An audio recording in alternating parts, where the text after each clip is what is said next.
प्रशांत किशोर ने ऐसा ट्वीट में क्या कहा। यहाँ पहले प्रशांत किशोर के ट्वीट की बात करेंगे दोस्तों, फिर कुछ आकलन और कुछ तथ्य मैं डालना चाहूंगा उन कांग्रेस समर्थकों के लिए भी जो आज प्रशांत किशोर को जी भर भर के गालियां दे रहे हैं। याद कीजिए यूपी का चुनाव, जब अखिलेश के खिलाफ रणनीति तय करने के लिए प्रशांत किशोर को उत्तर प्रदेश में बुलाया गया था। उत्तर प्रदेश के पुराने नेताओं के साथ पटरी जो थी प्रशांत किशोर की बैठ नहीं रही थी और प्रशांत किशोर ने नारा दिया था 27 साल यूपी बदहाल। यह समाजवादी पार्टी के खिलाफ नारा दिया गया था, याद है ना आपको। यह समाजवादी पार्टी के खिलाफ नारा दिया गया था और जब कांग्रेस बढ़त बनाने लगी, क्योंकि प्रशांत किशोर ने ब्लॉक स्तर पर जाकर के हर स्तर पर जाकर के तैयारियां पूरी कर ली थी। इसे चटर्जी चाहते थे, लेकिन इन सबका आकलन आज करेंगे कि कौन गलत है, प्रशांत किशोर गलत है या कांग्रेस के वो लोग गलत हैं जो नहीं चाहते कि राहुल गांधी को चेहरा बनाकर के प्रधानमंत्री पद का 2024 का चुनाव लड़ा जाए। एंड टाइम पर धोखा दिया है कांग्रेस को, जबकि कांग्रेस में शामिल होने की इच्छा उन्होंने खुद जताई थी। प्रियंका गांधी उनको लेकर के आई थी। कांग्रेस के काफी नेता ये डायलॉग नहीं चाहते थे। नहीं है, जब यहां इतने सारे मतभेद हों, जो गांधी परिवार के राहुल गांधी के पीछे खड़े होने को तैयार ना हो, राहुल गांधी को अपना नेता मानने को तैयार ना हो, तब प्रशांत किशोर का पीछे हटना जरूरी है। वो अलग बात है कि सोशल मीडिया पर बीजेपी आईटी से लिए चला रहा है कि राहुल गांधी की प्रधानमंत्री मांग को लेकर के प्रशांत किशोर चुप रह गए और प्रशांत किशोर ने कांग्रेस पार्टी में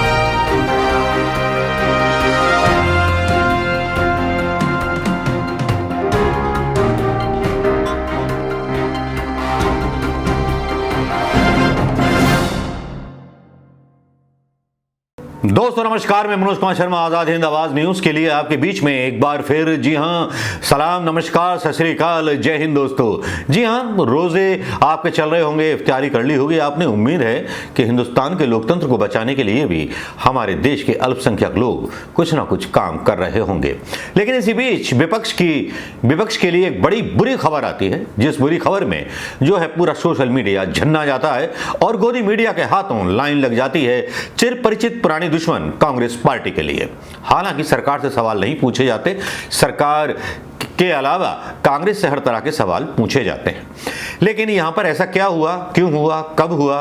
प्रशांत किशोर ने मना कर दिया है कांग्रेस पार्टी में शामिल होने के लिए। इस पर ट्वीट आता है, रोशन लाल नाम की एक आईडी है। जी हां, रोशन लाल की नाम की एक आईडी, ये जो हैं लॉयर हैं पेशे से, उन्होंने दावा किया कि Prashant Kishor decline to join Congress as his condition of removing Randeep Surjewala from the party was not accepted. PK also said a non-Gandhi should lead Congress. Rahul Gandhi abused PK and dismissed the idea. मतलब राहुल गांधी ने गाली दी और उसके आइडिया को dismiss कर दिया।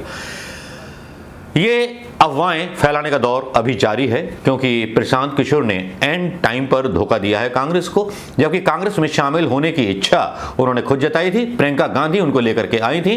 कांग्रेस के काफी नेता ये डायलॉग नहीं चाहते थे, इसे चटर्जी चाहते थे। लेकिन इन सबका आकलन आज करेंगे कि कौन गलत है, प्रशांत किशोर गलत है या कांग्रेस के वो लोग गलत हैं जो नहीं चाहते कि राहुल गांधी को चेहरा बनाकर के प्रधानमंत्री पद का 2024 का चुनाव लड़ा जाए। यहाँ बहुत सारी चीजें ऐसी होती हैं।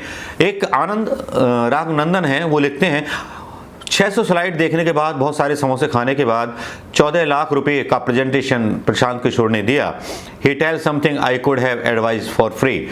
उसने कुछ बताया और एडवाइस देने के लिए वो फ्री हो गया। प्रशांत किशोर ने ऐसा ट्वीट में क्या कहा। यहाँ पहले प्रशांत किशोर के ट्वीट की बात करेंगे दोस्तों, फिर कुछ आकलन और कुछ तथ्य मैं डालना चाहूंगा उन कांग्रेस समर्थकों के लिए भी जो आज प्रशांत किशोर को जी भर भर के गालियां दे रहे हैं। सबकी अपनी अपनी राजनीतिक समझ होती है, सबके अपने राजनीतिक दायरे और अपने अपने राजनीतिक गुरु होते हैं। ये कह नहीं सकते कि कांग्रेस में इसकी शुरुआत और बीमारी बहुत पहले से है। जो सत्ता में रहती है 70 साल, वहाँ ये बीमारी पैदा होना बहुत आसान है। अभी भाजपा में शुरू हुआ है तो भाजपा में भी आने वाले समय में यही हाल होगा। लेकिन प्रशांत किशोर के ट्वीट का अर्थ किस तरह से अनर्थ तरीके से निकाला गया, ये थोड़ा सा मैं आपको डिटेल बताना चाहूँगा। प्रशांत किशोर लिखते हैं, I decline the generous offer Congress to join the party as part of the EAG and take responsibility for the election. चुनाव के लिए मुझे बड़ी हाई कमेटी में शामिल किया जा रहा था, लेकिन मैं आभार प्रकट करते हुए शामिल होने से मना करता हूँ। इन माई हम्बल ओपिनियन, मेरी जो एक हम्बल ओपिनियन है, more than me the party needs, party को मेरे अलावा सबसे बड़ी जरूरत है लीडरशिप की, leadership and collective will to fix the deep rooted structural problem through transformation reform. ये प्रशांत किशोर ने बोला, और यही बात आम कार्यकर्ता कांग्रेस का जो है वो बोलता है, जो ये कह रहे हैं कि कांग्रेस को लीडरशिप की जरूरत है, मेरी जरूरत नहीं है। कांग्रेस एक नेता की पार्टी नहीं है, कांग्रेस कई नेताओं की पार्टी है। कांग्रेस कमलनाथ जी की पार्टी है, कांग्रेस राजा दिग्विजय सिंह की पार्टी है, कांग्रेस जो है अशोक गहलोत की पार्टी है, कांग्रेस जो है हुड्डा जी की पार्टी है, अमरिंदर सिंह तो खैर चले गए, मतलब ये सारी चीजें हैं। और उधर तेलंगाना में भी रेड्डी बंधु हैं, कर्नाटक में भी अपने अपने इश्यू हैं, तो बहुत सारी जगह जो है कलेक्टिव लीडरशिप का अभाव है। गुजरात जो है दौड़ रहा है, उत्तर प्रदेश में अभी तक प्रदेश अध्यक्ष चुना नहीं गया है। तो ये बहुत सारी चीजें हैं जो उन्होंने बताई कांग्रेस को, लोगों को पसंद नहीं आई। कुछ लोगों ने तो प्रशांत किशोर को सीधे सीधे चुनौती देनी शुरू कर दी थी। अशोक गहलोत ने बोलना शुरू कर दिया था कि मेरा रिजाइन तो सोनिया गांधी के पास है, जबकि पहला सुझाव राजस्थान के बारे में प्रशांत किशोर का यही था कि सचिन पायलट के चेहरे पर चुनाव लड़ा जाए और जितनी जल्दी हो सके अशोक गहलोत को रिप्लेस कर दिया जाए।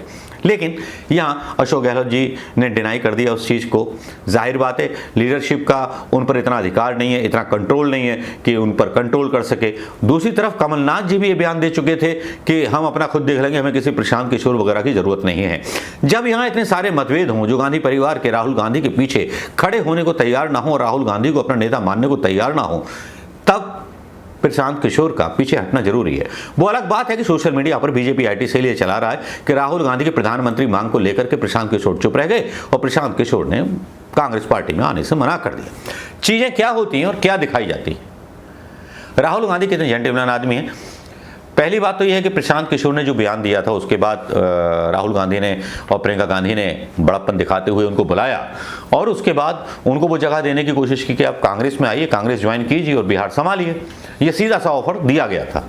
लेकिन जब इस तरह की विरोधाभासी चीजें आईं और प्रशांत किशोर को लगा कि कांग्रेस पार्टी में नेता बहुत हैं, लीडर एक नहीं है। अब दोस्तों ये जो कहा उन्होंने ट्वीट में, इसका अर्थ तो किसी ने समझा नहीं। सीधे सीधे प्रशांत किशोर पर कांग्रेस समर्थकों ने गदा लेकर के भांजनी शुरू कर दी। कोई बोलने लगा कि मोदी का आदमी है, कोई कहने लगा कुछ, कोई कहने लगा कुछ। प्रशांत किशोर प्रोफेशनल आदमी है, उसे पैसे से प्यार है और वो कमाता है पैसे के लिए और वो इसीलिए चुनाव भी लड़ाता है, स्ट्रेटेजिस्ट है। तो कांग्रेस इससे अच्छा स्ट्रेटेजिस्ट कोई मिलता है तो लेकर के आए। और नवजोत सिंह सिद्धू थोड़ा सा मजा ले रहे हैं, कांग्रेस का मजाक उड़ा रहे हैं। वो फोटो डालते हैं प्रशांत किशोर के साथ और वंडरफुल मीटिंग बोलते हैं। और नवजोत सिंह सिद्धू को तो आप जानते हैं पंजाब में क्या कर गए, और इन्होंने जो किया वो वाकई में ऐसा कमाल किया कि वो कुछ बेमिसाल था, जिसके बारे में आप भी जानते हैं, मैं भी जानता हूं। आम आदमी पार्टी जिसका नामो निशान नहीं था, सिद्धू ने बनवा दी। प्रशांत किशोर के साथ फोटो डालते हैं। अब आते हैं दोस्तों यहां पर कुछ ट्वीट आते हैं। राकेश भारती जी लिखते हैं, विराट कोहली और हाल ही में मुंबई के कप्तान रोहित शर्मा की 8 लगातार पराजय से प्रशांत किशोर को शिक्षा लेनी चाहिए। अभिमान और अहंकार इंसान को ले डूबता है। मेरी ये ट्वीट संभाल कर रख लें। अभिमानी प्रशांत का डाउनफॉल शुरू हो चुका है। असलियत मोदी के इशारे पर कांग्रेस को नीचा दिखाने की रही है। राकेश जी का ट्वीट अपनी जगह हो सकता है, उनके अपने विचार हो सकते हैं, लेकिन दोस्तों मैं थोड़ा सा आपको फ्लैशबैक में ले जाना चाहूंगा। याद कीजिए यूपी का चुनाव, जब अखिलेश के खिलाफ रणनीति तय करने के लिए प्रशांत किशोर को उत्तर प्रदेश में बुलाया गया था। उत्तर प्रदेश के पुराने नेताओं के साथ पटरी जो थी प्रशांत किशोर की बैठ नहीं रही थी और प्रशांत किशोर ने नारा दिया था 27 साल यूपी बदहाल। यह समाजवादी पार्टी के खिलाफ नारा दिया गया था, याद है ना आपको।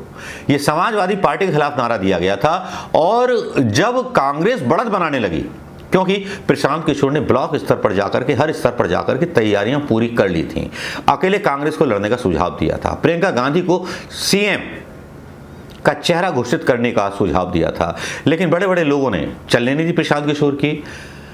एंड टाइम पर क्या होता है, वो लोग कौन थे जिन्होंने समाजवादी पार्टी के साथ गठबंधन किया, किनकी सलाह पर किया गया, प्रशांत किशोर को वहां से क्यों हटा दिया गया, हारे क्यों हारे, क्योंकि जो 27 साल के जो कैंपेन चला रहे थे, 27 साल यूपी बदहाल, उसको भारतीय जनता पार्टी ने पूरी तरह से चुरा लिया और यह बता दिया सोशल मीडिया के जरिए, अपनी आईटी सेल के जरिए, कि समाजवादी पार्टी जैसे गुंडों के और मुसलमानों और यादवों की गुंडागर्दी के साथ खड़ी है ये कांग्रेस, जो अभी तक कह रही थी कि 27 साल यूपी बदहाल। जो टेम्पू प्रशांत किशोर ने बनाया था, प्रशांत किशोर के हटते ही वो शिफ्ट हो गया बीजेपी के अंदर। तो वो नेता कौन थे जिन्होंने गठबंधन की सलाह दी थी? मेरा वो आर्टिकल मुझे आज भी याद आता है जिसमें मैंने गठबंधन की सलाह को नकारा था, जब मैं ब्लॉग लिखता था। ब्लॉग साइट ही बंद कर डाली मैंने, फेसबुक पर लिखना बंद कर दिया, केवल उस एटीट्यूड से परेशान होकर के कांग्रेस के, जिसमें राहुल गांधी को इज्जत नहीं मिलती तो आम कार्यकर्ताओं को क्या इज्जत मिलेगी। जब कांग्रेस की कलेक्टिव लीडरशिप राहुल गांधी को नेता मानने को तैयार नहीं है तो कार्यकर्ताओं को कार्यकर्ता कैसे कहेंगे। प्रशांत किशोर का दर्द टपका था। प्रशांत किशोर आ जाते तो अच्छा था, नहीं आएंगे तो और भी अच्छा है, क्योंकि अब कांग्रेस कार्यकर्ता या कांग्रेस के समर्थक या राहुल समर्थक अपना अपना भविष्य तलाश करने के लिए, राजनीतिक महत्वाकांक्षाएं सबकी होती हैं, ये हार्दिक पटेल ने भी कहा है।